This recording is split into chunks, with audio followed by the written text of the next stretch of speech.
Assalamualaikum warahmatullahi wabarakatuh.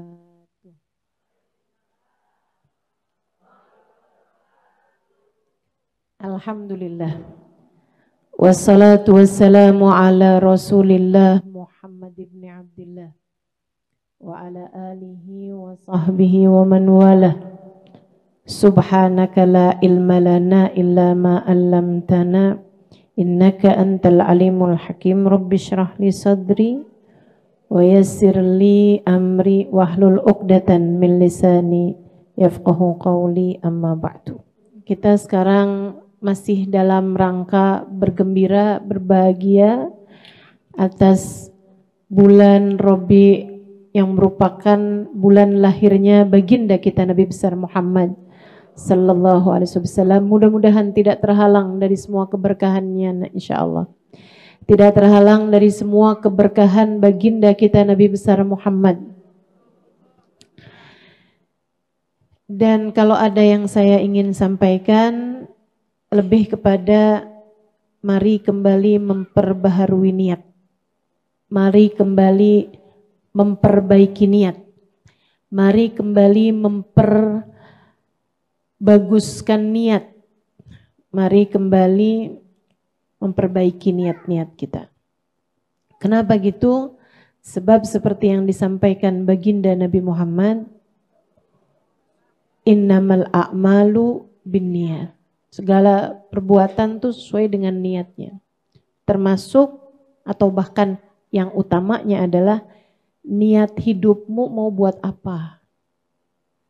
Di bulan-bulan Maulid ini, saya ingin mengingatkan diri saya sebelum kepada yang lain-lain untuk kembali meluruskan niat-niat kita di sisa hidup kita itu mau buat apa gitu. Karena ternyata teman-teman, apapun yang kita lakukan, semuanya itu tergantung dari niatnya.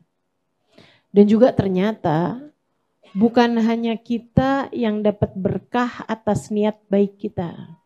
Akan tetapi bahkan sampai ke anak cucu keturunan. Saya teringat sebuah kisah tentang seorang raja dari kabilah Tabaiyah, namanya Tabban As'ad. Dari niannya Tabaiyah ya, itu adalah raja-rajanya Yaman di zaman sekitar 200-300an tahun sebelum kelahiran baginda kita Nabi besar Muhammad. Ada raja besar dari Yaman namanya Tabban As'ad. Satu waktu beliau mengadakan safari perjalanan keliling-keliling negara. Berbagai negara dikunjungin. Sebagai seorang raja besar yang punya daerah kekuasaan yang sangat besar, dia merasa layak dimuliakan dimanapun saja dia berada. Dan memang tiap kali berkunjung ke sebuah negara, dia selalu dimuliakan.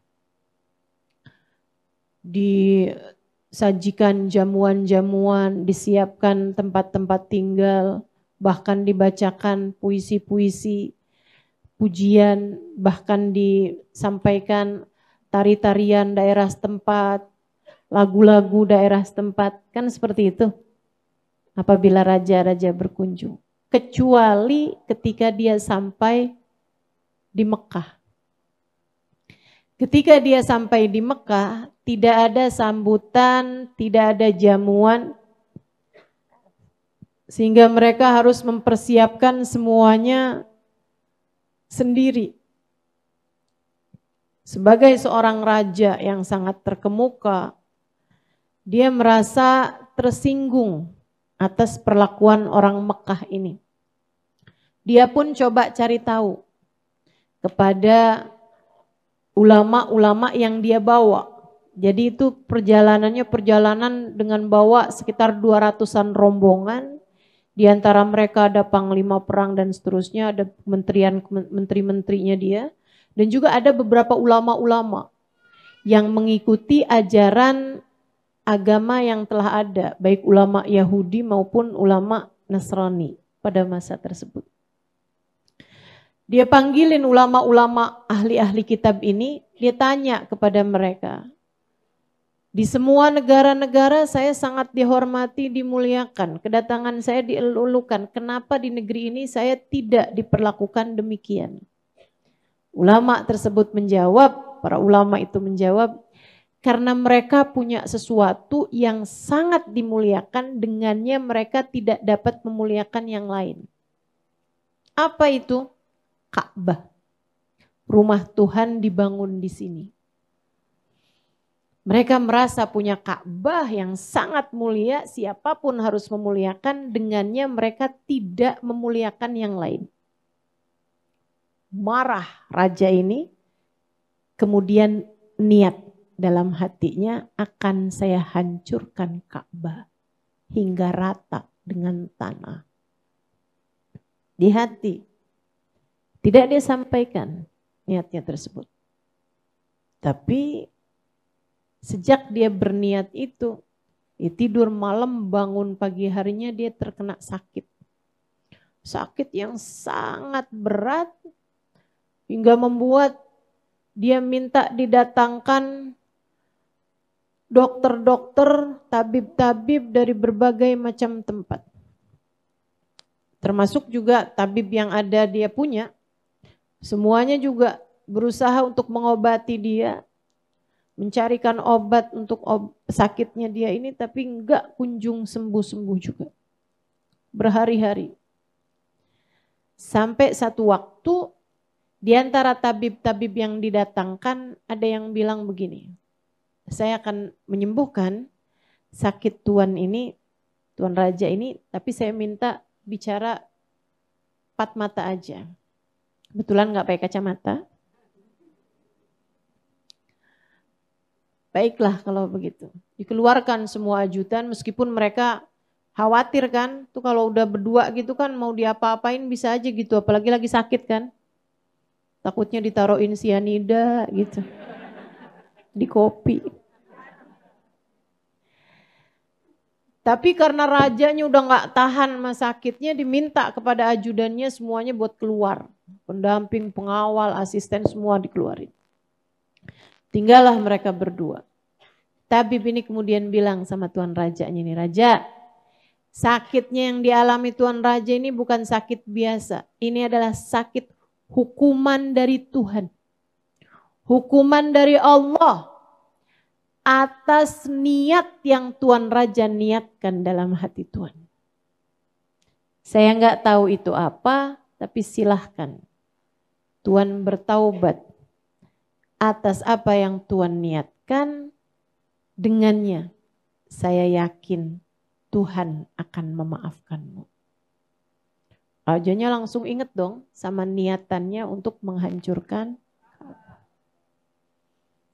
Dan teman-teman saudariku sekalian, Allah memang memperlakukan kita ini membalas, menulis pahala dan juga menulis dosa sesuai dengan perbuatan kita. Tapi menilai kita sesuai dengan niat kita. Sekali lagi, malaikat-malaikat memang menuliskan pahala dan dosa atas apa yang kita kerjakan. Akan tetapi Allah menilai kita sesuai dengan niat. Apapun. Kamu mau nikah niatnya apa? Ngerjain apapun. Itu Allah nilai sesuai dengan niat. Bahkan saya ngajar. Perbuatan baik. Menyampaikan ayat, menyampaikan Quran. Menyampaikan pesan-pesan Allah. Tapi Allah yang tahu apa niat saya. Allah menilai atas apa yang saya niat. Jika di dalamnya ternyata hanya sekedar keinginan-keinginan duniawi, ia menjadi tak bernilai sama sekali. Semuanya tergantung dari niat, teman-teman. Dan masalahnya niat ini yang tahu Allah. Niat yang tahu Allah. Jangankan hajat-hajat besar, urusan-urusan besar. Bahkan sekedar berwewangian. Kata Nabi Muhammad, man tatayyaba lillah Laqiyallah wa rihuhu atyab minal misik. Wa man tatayyaba li ghairillah. Laqiyallah wa rihuhu antan minal jifah. Siapa yang berwewangian karena Allah, pakai minyak wangi. Tapi dia melakukannya karena Allah. Mau menghadap Allah, mau sholat, wangi-wangian dulu . Mau ngajar, wangi-wangian dulu . Kenapa gitu? Biar pantas dilihat sama Allah, biar pantas dicatat sama malaikat. Mau bersolawat, wangian dulu . Nabi Muhammad wangi katanya. Mudah-mudahan biar saya juga wangi, jadi dihadiri para malaikat, mau mencatat amal perbuatan saya. Mau berhadapan dengan suami, berhadapan dengan anak, orang tua, mahram-mahram kita. Biar orang senang, mau kumpul sama perempuan-perempuan.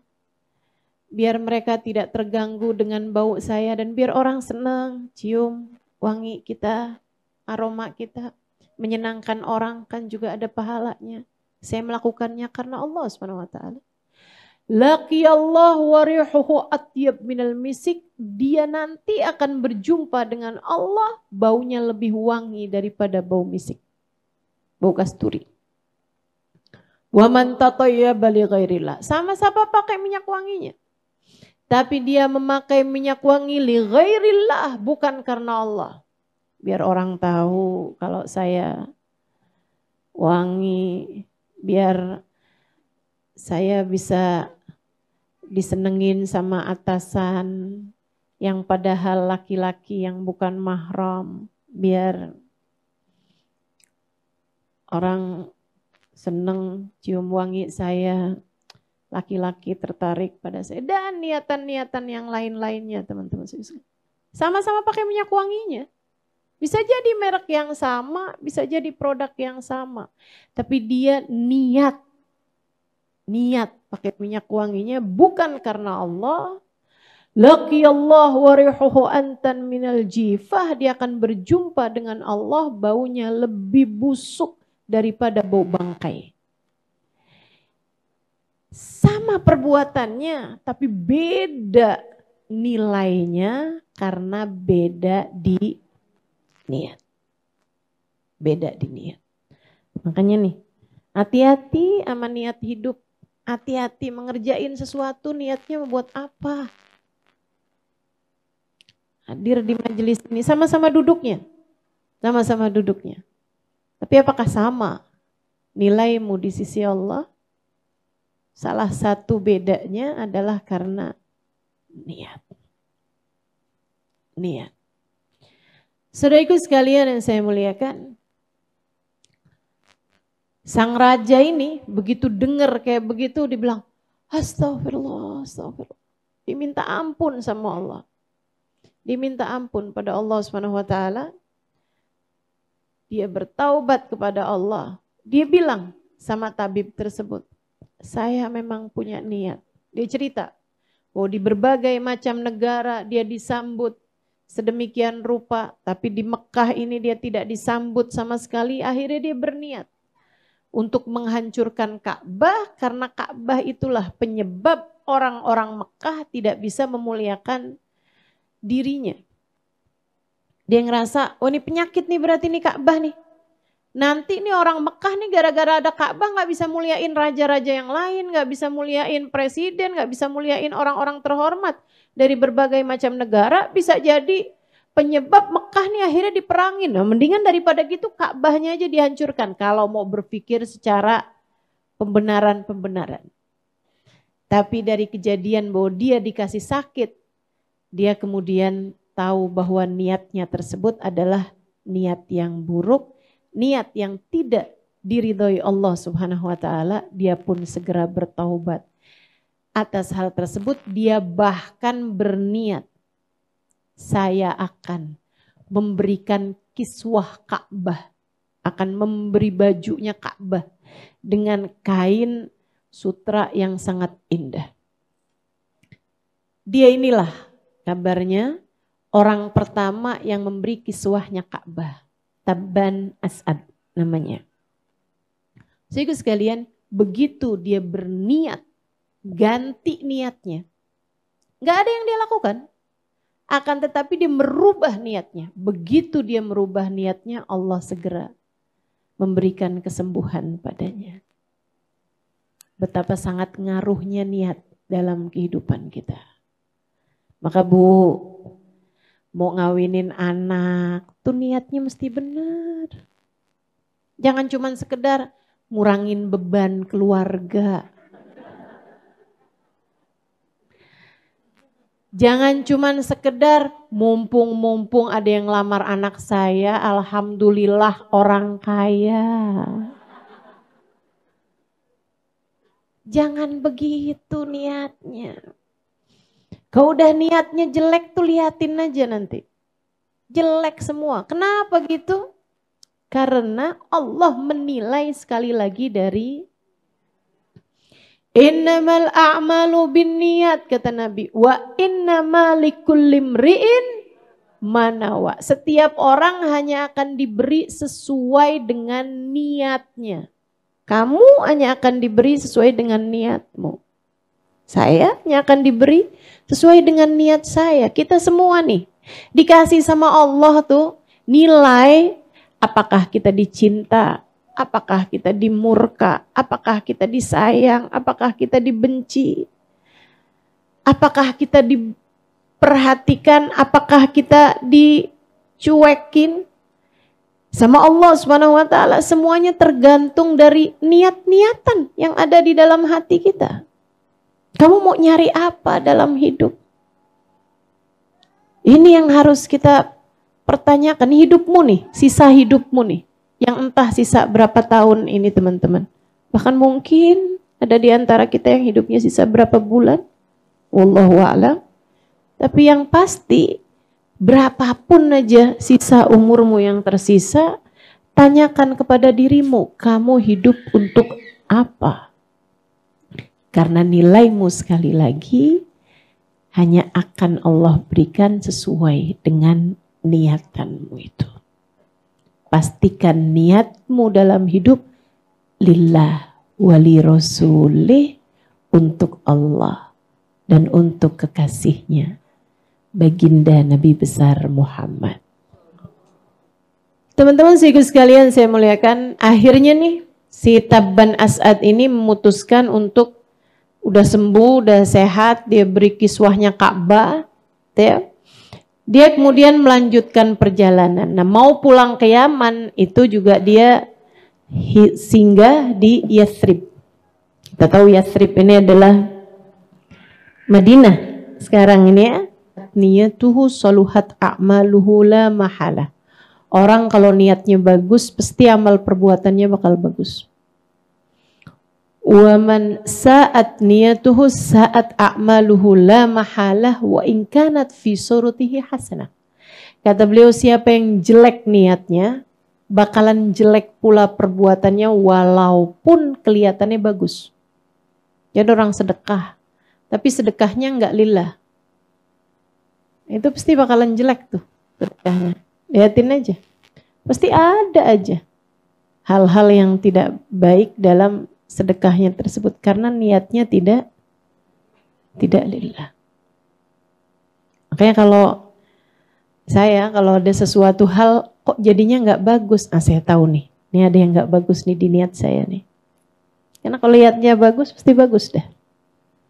Kalau ada jadinya jelek, pasti karena niatnya nih ada yang kurang bagus. Apa nih yang kurang bagus? Benerin dulu niatnya. Insya Allah semuanya bakalan jadi bagus. Rombongan Tabban As'ad mau pulang ke Yaman lewatin Yathrib.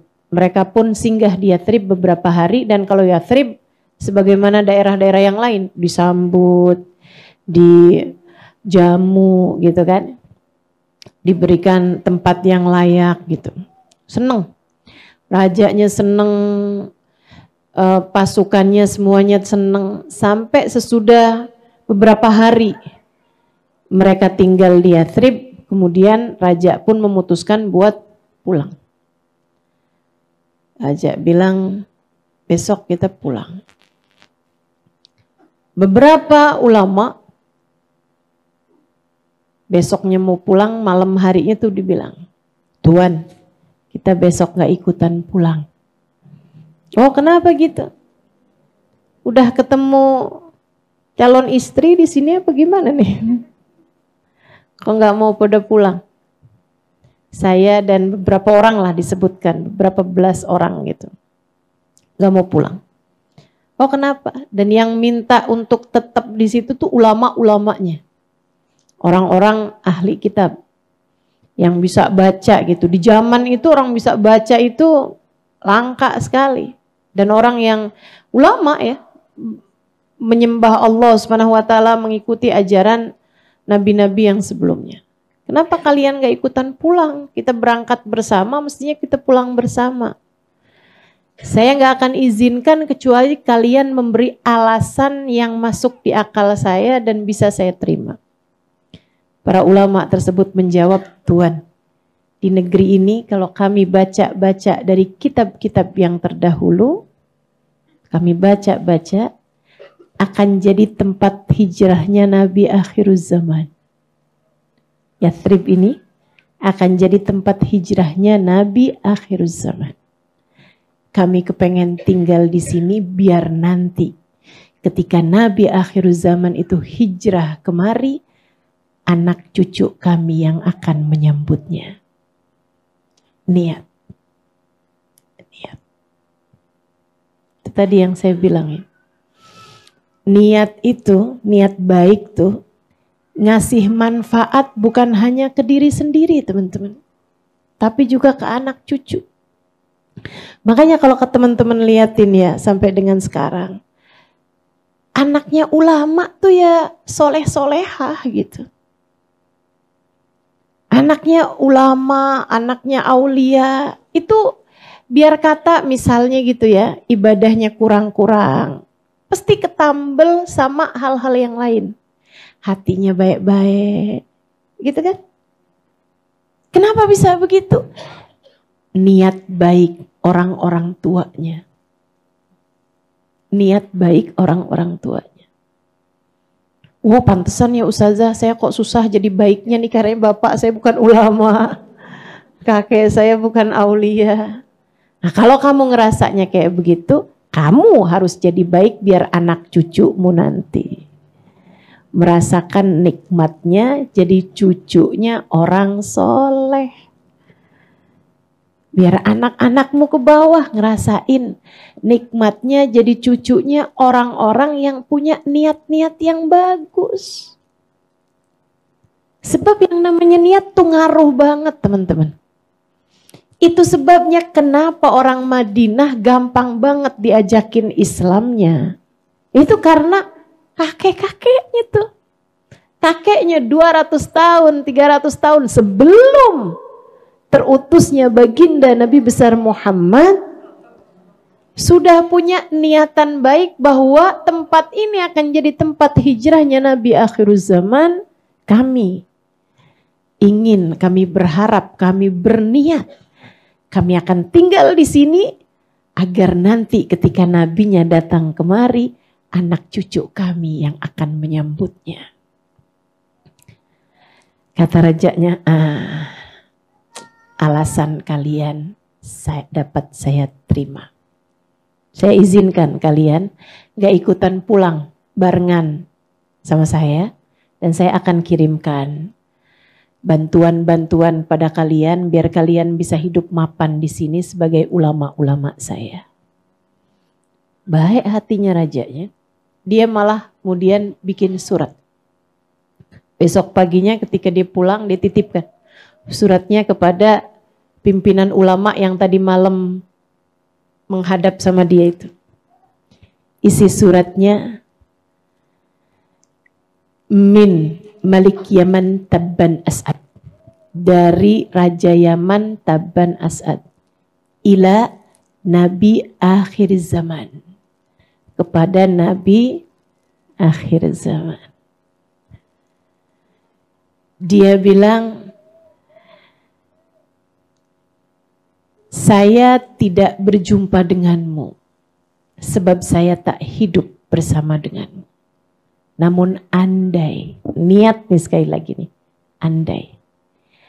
andai saya hidup sezaman denganmu, wahai Nabi akhir zaman, kepadamu aku akan menjadi sahabat ataupun kerabat. Maksudnya andai aku hidup bersama denganmu, saya akan membelamu habis-habisan, saya akan berada di belakangmu, saya akan menjadi sahabatmu atau saya akan menjadi kerabatmu. Gulung surat itu disampaikan kepada pimpinan ulama yang dia tinggalkan. Dia jadikan surat itu sebagai wasiat. Ketika dia mau meninggal dunia, dikasihkan kepada anaknya. Anaknya ketika mau meninggal dunia, kasihkan kepada cucunya, terus ke bawah, sampai beratus tahun kemudian.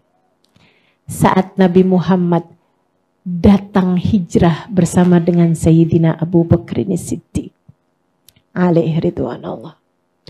Nabi berangkat setahun sebelumnya, itu orang-orang Yathrib datang berkunjung kepada Nabi Muhammad untuk membaiat. Setahun sebelumnya lagi, berarti 2 tahun sebelum itu, datang beberapa rombongan orang Yathrib, nggak tahu-tahu tentang Islam, mereka datang untuk haji. Haji tahun itu ada banyak banget orang-orang kafir Quraisy ngasih pengumuman.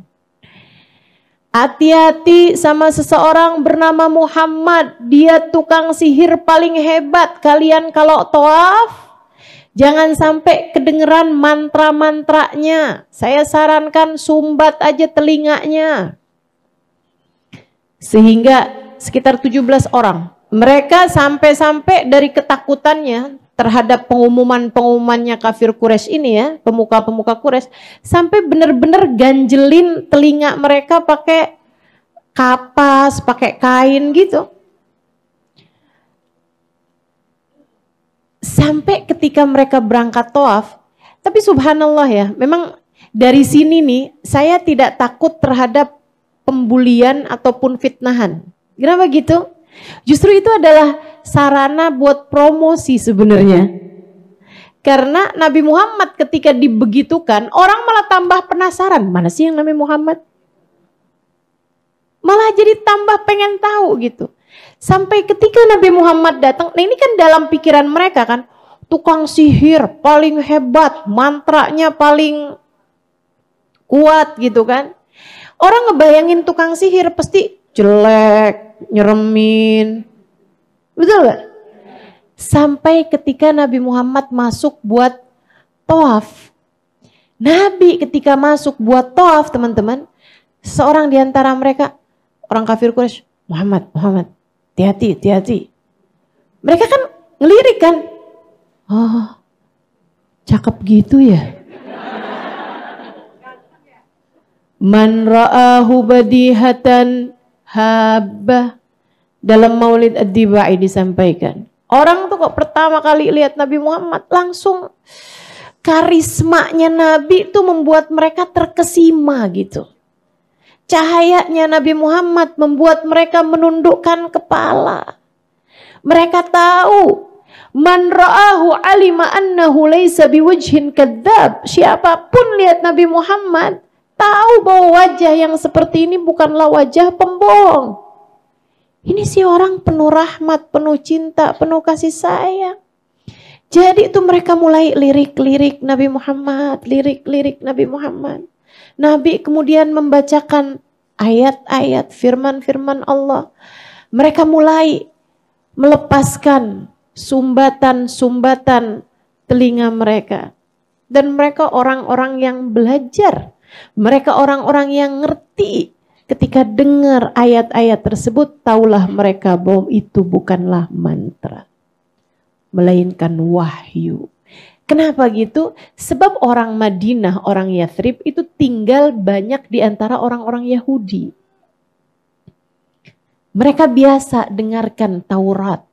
Mereka biasa dengarkan firman-firman Allah yang turun kepada Nabi Allah Musa alaihi salam.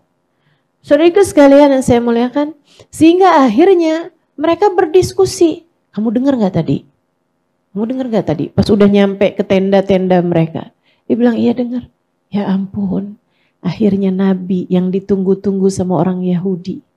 Ternyata sekarang sudah ada juga. Iya betul, iya betul. Nah, barangkali salah satu di antara mereka atau beberapa orang di antara mereka adalah cucu-cucu dari ulama-ulama yang waktu itu datang ke Yathrib dan memilih untuk tetap tinggal. Saudaraku sekalian, pada malam-malam terakhir mereka ada di Mekah, mereka datang ke rumah Nabi Muhammad, minta dibacakan firman-firman Allah, kemudian mereka pun masuk dalam agama Islam. Mereka masuk dalam agama Islam, pulang ke negeri Yathrib, mulai dakwah pelan-pelan, ngajakin orang cerita-cerita sedikit-sedikit sampai beberapa di antara mereka ketika datang musiman haji berikutnya, mereka datang ke Mekah untuk membaiat Nabi besar Muhammad SAW. Datang tuh ke Mekah, baiat nama Nabi, lumayan banyak jumlahnya, itu ya, ada sekitar 70-an orang. Kemudian mereka pulang dengan membawa serta Mus'ab bin Umair, dikirimkan nama Nabi buat ngajarin mereka Islam, mengajarkan mereka Al-Quran. 1 tahun kemudian, Yathrib sudah menjadi daerah dengan mayoritas sudah masuk ke dalam agama Islam. Menanti-nantikan kehadiran Nabi besar Muhammad. Nabi berangkat bersama dengan Sayyidina Abu Bakar seperti yang kita tahu ceritanya. Saya tentu tidak akan menceritakan itu semuanya. Sayyidina Abu Bakar itu orang Yathrib udah dari beberapa hari sebelumnya nungguin kapan nih nabinya datang, kapan. Katanya nabinya udah berangkat loh, kok nggak nyampe-nyampe ya? Nggak nyampe-nyampe, udah pada istilah orang kampung nih udah ngelabur rumahnya, udah pada rapi-rapiin rumah. Kan Nabi belum punya rumah, siapa tahu di rumah saya, rumah saya mah gede, kayaknya di rumah saya dah. Semua berharap-harap. Sampai ketika Nabi Muhammadnya beneran datang, itu mereka semuanya keluar dari rumah, mereka menyambut baginda kita Nabi besar Muhammad sallallahu alaihi wasallam. Anak-anak, perempuan-perempuan, mereka udah dari beberapa hari sebelumnya mempersiapkan lagu-lagu, mempersiapkan syair-syair menyambut kehadiran baginda kita Nabi besar Muhammad sallallahu alaihi wasallam. Mereka kebanyakannya belum pernah lihat dong Nabi Muhammad. Karenanya Sayyidina Abu Bakar, waduh gimana nih? Ini kan kita berdua nih, orang belum tahu siapa yang Nabi Muhammad. Sama Sayyidina Abu Bakar, Nabi Muhammadnya ditutupin kain surbannya Sayyidina Abu Bakar. Dia jadi kayak pengantin, gitu kan? Sampai ketika udah masuk, di antara orang-orang semuanya nih, masuk kotaknya udah ada di antara mereka, tengah-tengah mereka, dibukalah tudung tersebut, taulah mereka. Itulah Nabi besar Muhammad sallallahu alaihi wasallam. Masya Allah. Mereka bergemuruh mengumandangkan ucapan selamat datang. Syairnya ditulis sama seorang perempuan. Saya rasa ini adalah syairan yang paling terkenal sampai dengan sekarang. Kenapa bisa begitu terkenal sampai dengan sekarang? Pasti karena bagusnya niat ketika menuliskan syair-syair tersebut. Begitu datang Nabi Muhammad, perempuan, laki-laki semuanya bergemuruh. Tala'al badru alaina min thaniyatil wada' wajaba syukru alaina mada lillahi da ayyuhal mab'uthu fina jita bil amril muta' jita syaraftal madina marhaban ya khairada. Tala'al badru alaina, purnamanya sudah datang kepada kami. Min thaniyatil wada, dari arah bebukitan kota Mekah. Wajib syukru alaina, kita harus mensyukurinya.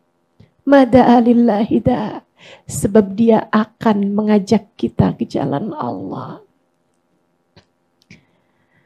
Ayyuhal mab'uthu fina, wahai yang terutus kepada kami.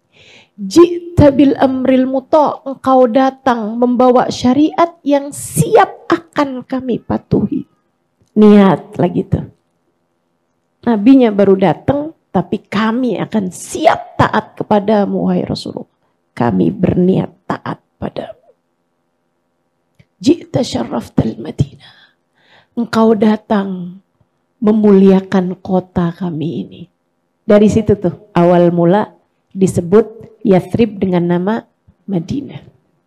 Madinah. Sejak itu orang bilang, saya mau ke kota. Kota apa? Kotanya Nabi Muhammad sallallahu alaihi wasallam.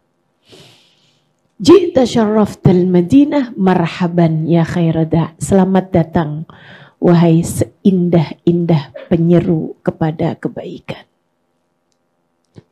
Jadi sekalian, masuk Nabi Muhammad. Tiap kali lewat nih, ya Rasulullah, di rumah kami wahai Rasul, silakan ke rumah kami wahai Rasul. Tafadhalu indana Rasulullah. Silakan ke rumah kami wahai Rasulullah. Engkau kan belum ada rumah Rasul. Rumah saya besar Rasulullah, rumah saya udah saya bagus-bagusin Rasul. Semua orang pada berharap-harap Nabi Muhammad akan datang dan tinggal di rumah dia. Nabi kemudian bilang, kata Nabi Muhammad, khallu sabilaha fa innaha ma'murah. Ini indah banget sih menurut saya. Kata Nabi Muhammad, khallu sabilaha fa innaha ma'murah. Biarkan jalan unta saya, dia diperintah oleh Allah akan berhenti di mana. Unta loh ini, unta loh. Tapi masalahnya bukan untanya. Masalahnya siapa yang ada di atas unta. Untanya siapa? Kamu orang, saya juga. Masalahnya bukan pada kamu siapa, tapi masalahnya kamu hidupnya buat apa? Di hatimu ada siapa? Unta ketika jadi miliknya Nabi Muhammad, ketika erat hubungannya sama Nabi Muhammad, ketika Nabi Muhammad yang ada di atas punggung unta tersebut, ia menjadi makmurah, diperintah langsung oleh Allah Subhanahu wa taala. Kamu kalau dalam hatimu ada Nabi Muhammad, dirimu akan menjadi seseorang yang dipandang oleh Allah. Menjadi seseorang yang makmurah minallah. Diperintah oleh Allah Subhanahu wa taala. Kamu jadi tahu harus berbuat apa. Kamu jadi tahu harus belok kemana. Kamu jadi ngerti harus ngomong apa. Kamu jadi paham gimana cara ngadepin anakmu, gimana cara ngadepin suamimu. Kamu jadi paham harus berbuat apa, memilih apa dalam segala keadaan. Kenapa gitu? Karena ada Nabi Muhammad, ada cahayanya Allah di dalam hatimu itu. Khallu sabilaha fa innaha ma'murah. Jadi kita paham nih dari sini nih. Kenapa ya saya sering bingung dalam kehidupan? Gak ada Nabi Muhammad dalam hatimu sepertinya. Kurang cahaya dalam hatimu. Cahayanya dapatnya di mana? Cahaya Allah, bagindamu Nabi besar Muhammad. Begitu ada cahaya Allah dalam hatimu, kamu gak akan bingung-bingung lagi. Kamu tahu harus apa, harus gimana, harus bicara apa, kapan harus diam, kapan harus bicara. Udah bukan dari hawa nafsumu lagi, bahkan bukan dari ilmumu lagi, akan tetapi dari cahaya Allah. Dan cahaya mana yang lebih terang dari cahaya Allah? benerin niat, pastikan ada Nabi Muhammad dalam hatimu. Bener dah pasti hidupnya.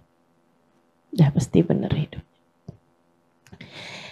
Akhirnya sejak Nabi Muhammad bilang khallu sabilaha fa innaha ma'murah, udah nggak ada lagi dah yang mempersilahkan Nabi untuk ke rumah saya aja Rasul, ini rumah saya Rasul, nggak ada lagi. Tinggal sekarang deg-degan. Tiap Nabi Muhammad lewat depan rumahnya, ya Allah mudah-mudahan untanya berdiri, berhenti nih, untanya berhenti. Pas lewat, ya sebelahnya nih, rumah saya, berhenti, 1, 2, 3, 4, 5, ya nggak berhenti, lewat lagi. Sampai ketika lewat rumahnya Abu Ayyub Al-Ansari. Ketika lewat rumahnya Abu Ayyub Al-Ansari, malah Abu Ayyub pikirnya kayak begini, gak mungkin berhenti di rumah saya. Kenapa gitu? Saya punya banyak anak kecil. Rumah saya juga gak seberapa besar. Lagi pula siapa saya? Sampai Nabi Muhammad mau berhenti di rumah saya. Kabarnya, ketika Allah melihat ketawaduan hati Abu Ayyub. Man tawadhu rafa'ahullah. Siapa yang tawadu, Allah menaikkannya di sisi. Ketika Allah lihat hati Abu Ayyub merasa diri bukan sesiapa, Allah kemudian memberhentikan untanya Nabi besar Muhammad SAW. Abu Ayyubnya begitu ngelihat Nabi Muhammad berhenti, bingung dia. Nabi Muhammad berhenti rumah saya. Ya Allah. Dia langsung masuk ke dalam rumahnya. Dia bilang sama istrinya, Nabi Muhammad berhenti di rumah kita. Anak-anak, Nabi Muhammad berhenti di rumah kita. Anak-anaknya ada bayi, ada segala macam. Katanya Abu Ayyub bilang sama istrinya gitu kan, ayo nih cepetan. Yang berantakan di atas, cepetan turunin ke bawah. Rumahnya tingkat. Dia pikir pasti Nabi Muhammad mau di atas kan. Pasti Nabi Muhammad harus di atas. Nggak mungkin Nabi Muhammad di bawah kan. Jadi yang berantakan tuh semuanya ditaruhin di bawah semuanya. Nabinya, ini rumahnya siapa nih? Abu Ayyub Rasulullah. Mana orangnya? Mana dia Abu Ayyub? Panik. Emang tuh panik banget tuh. Saya tahu tuh rasanya Abu Ayyub tuh. Pernah soalnya rumah saya kedatangan secara mendadak guru saya. Ya ampun paniknya. Yang berantakan di luar saya masukin ke dalam kamar. Tahu-tahu Habib Umarnya dibawa ke dalam kamar. Waduh. Aduh. Hari itu saya tahu rasanya jadi Abu Ayyub Al-Ansari. Masya Allah. Nabi Muhammad, Abu Ayyub keluar. Rumah saya Rasulullah. Silakan Rasul, naik ke atas. Kata Nabi Muhammad, Abu Ayyub boleh nggak saya ada di bawah? Kenapa gitu Rasul? Kan saya baru datang Abu Ayyub, kesian yang pada pengen jenguk, banyak diantara mereka orang tua-tua, kesian kalau suruh naik. Iya Rasul, masuk lagi. Tuh yang berantakan taruh naik ke atas. Waduh. Luar biasa. Abu Ayyub cerita, ketika saya menggandeng tangan Nabi Muhammad masuk ke dalam rumah saya merasa saya menggandeng dunia dan seisinya.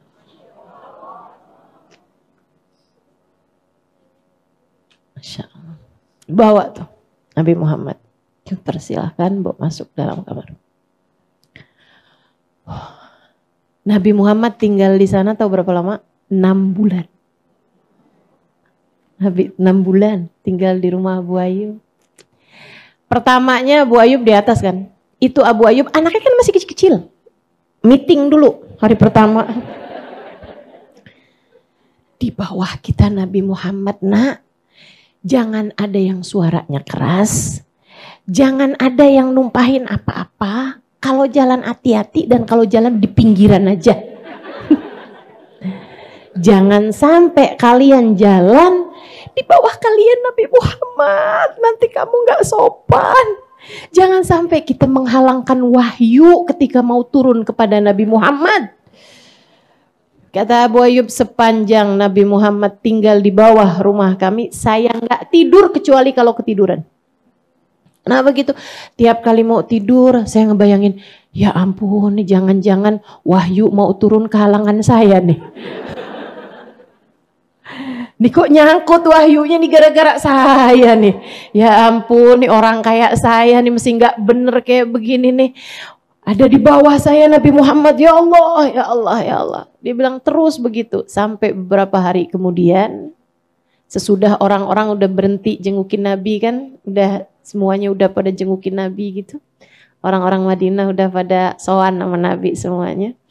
Satu hari Abu Ayyub numpahin anaknya Abu Ayyub, kecil-kecil. Itu umurnya tuh kayak yang setahun, ada yang masih ngerangkak gitu. Habis itu 3 tahun kan nggak bisa dibilangin ya. Ada yang pecahin kendi. Dan itu Abu Ayyub takut airnya netes-netes ke bawah. Abu Ayyub ambil semua tuh selimut. Abu Ayyub tangan kayaknya baju anaknya juga mau di ini. Seanak-anaknya ada di situ. Biar airnya tuh nggak turun gitu ke bawah. Panik Abu Ayyub. Abu Ayyub cerita itu sama Nabi Muhammad. Kemudian Nabi Muhammad bilang, baiklah Abu Ayyub, baiklah.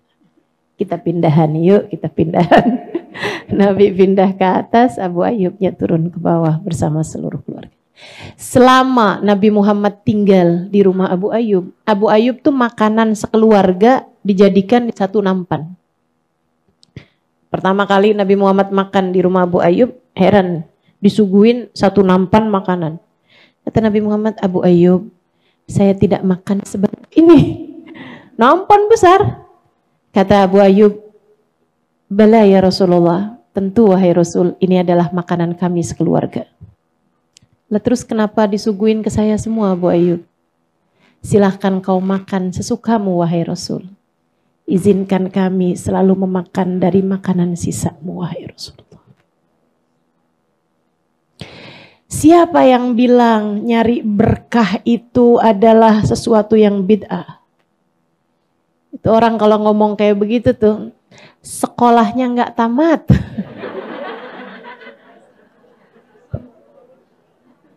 Kayaknya dia DO itu ya. Kalau belajarnya lama, belajarnya tamat, dia akan tahu kayak apa para sahabat dalam urusan nyari berkah kepada baginda Nabi besar Muhammad. Dan itu tuh bahkan bukan sesuatu hal yang harus diajarin. Abu Ayyub gak belajar loh teman-teman. Abu Ayyub gak belajar, gak ada gitu Mus'ab bin Umair bilangin gitu. Nanti ya siapapun aja yang rumahnya ketempatan Nabi, kalau makan tuh dijadiin satu nampan. Gak ada yang ngajarin. Gak ada yang ngajarin. Nanti siapapun yang rumahnya ditempatin sama Nabi, jalannya di pinggiran aja. Biar jangan sampai menghalangi wahyu turun. Gak ada yang ngajarin. Tapi hati yang cinta, hati yang hormat, ngerti bagaimana cara menghormati orang lain. Hati yang penuh hormat, hati yang penuh cinta, faham ekspresi cinta. Biasa aja itu. Orang tuh kalau cinta, cintanya ditambah dengan hormat, pasti bakal begitu. Pasti bakal begitu. Saudariku sekalian, jangankan makanan minuman bekasnya Nabi Muhammad, bahkan minuman makanan bekasnya orang Islam, bekasnya orang soleh. Kata Nabi Muhammad alaihissalam, su'rul mu'min dawa. Bekas minumnya orang soleh itu adalah obat.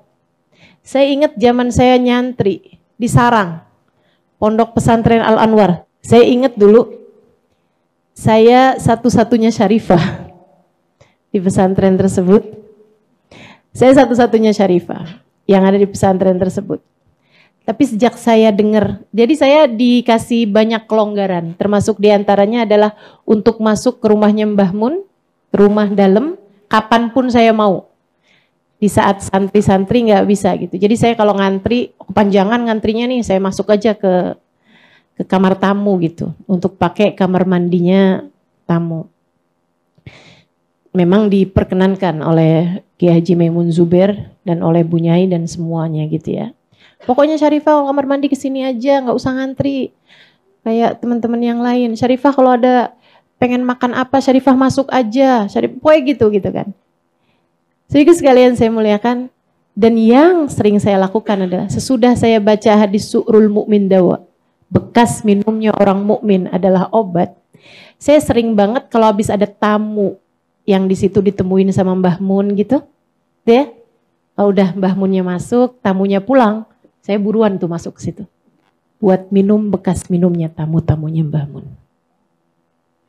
Saya minumin bekas minumnya.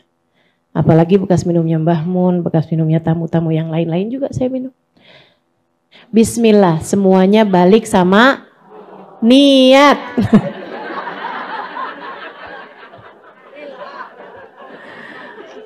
Balik sama niat. Kamu niatnya buat apa gitu kan? Sebab Allah akan ngasih sesuai dengan niat. Ketika saya minum bekas minumnya tamu, teman-teman sekalian, saya niatnya mau nyari berkah.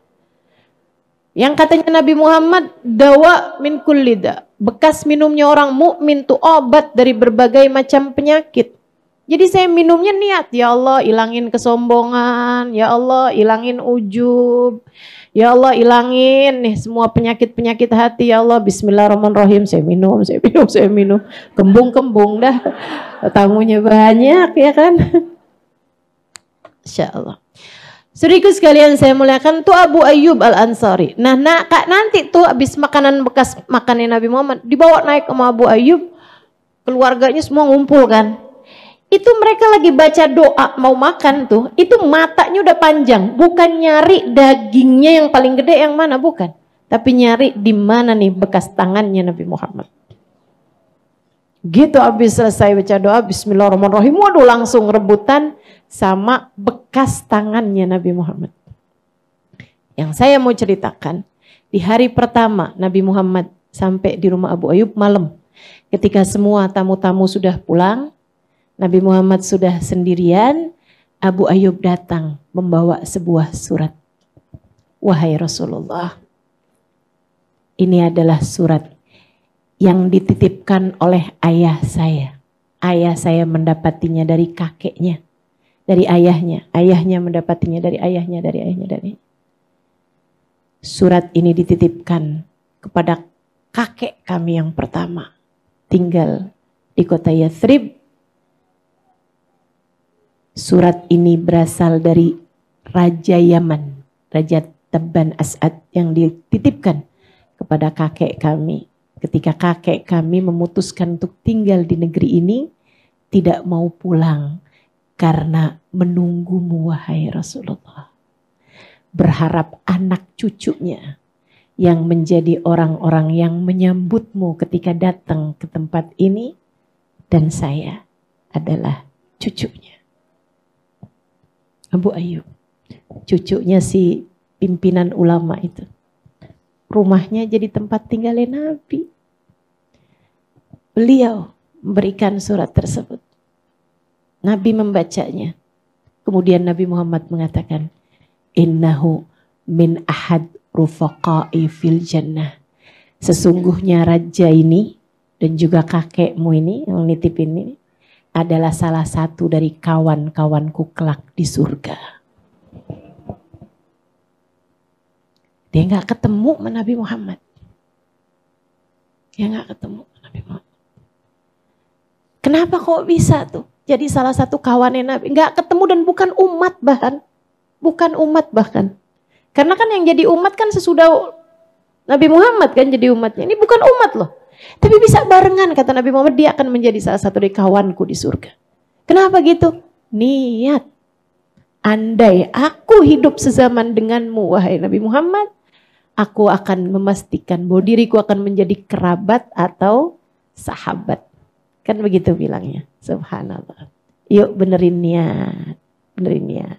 Pastiin hidupmu nih di sisa hidupmu. Mau apa? Mau nyari apa? Saudaraku sekalian, yang nyari dunia banyak yang kecewa.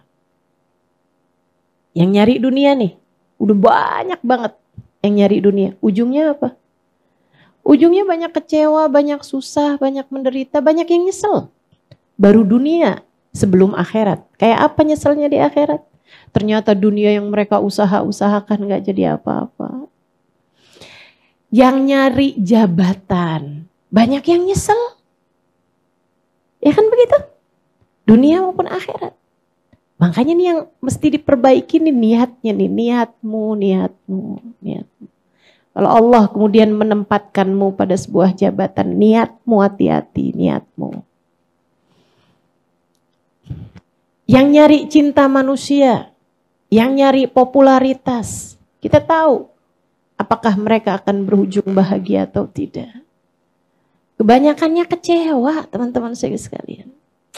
Karenanya lebih baik dah di sisa umurmu, pastikan kamu mengejar Allah, mencari-cari ridhonya Allah, mengejar Nabi Muhammad, mencari-cari cintanya Nabi Muhammad. Gak akan pernah kecewa, sebab ujungnya adalah surga, sebab ujungnya adalah pertemuan dengan sang baginda Nabi besar Muhammad sallallahu alaihi wasallam. Dan itu menurut saya adalah jabatan tertinggi. Jika di hari ketika Nabi Muhammad memegang bendera, di hari ketika Nabi Muhammad menjadi pejabat tertinggi akhirat, liwa'ul hamad biyadi, miftahul jannah biyadi, kunci surga aku yang pegang, kata Nabi. Jabatan apa yang lebih tinggi daripada itu, teman-teman? Kunci surga aku yang pegang. Biyadi liwa'ul hamad. Di tanganku ada bendera, bendera pujian namanya. Adam wa man dunahu tahta liwa'i yaumil qiyamah. Nabi Adam dan nabi-nabi yang sesudahnya hanya akan berada di belakang benderaku di hari akhirat nanti. Jabatan apa yang lebih tinggi daripada itu?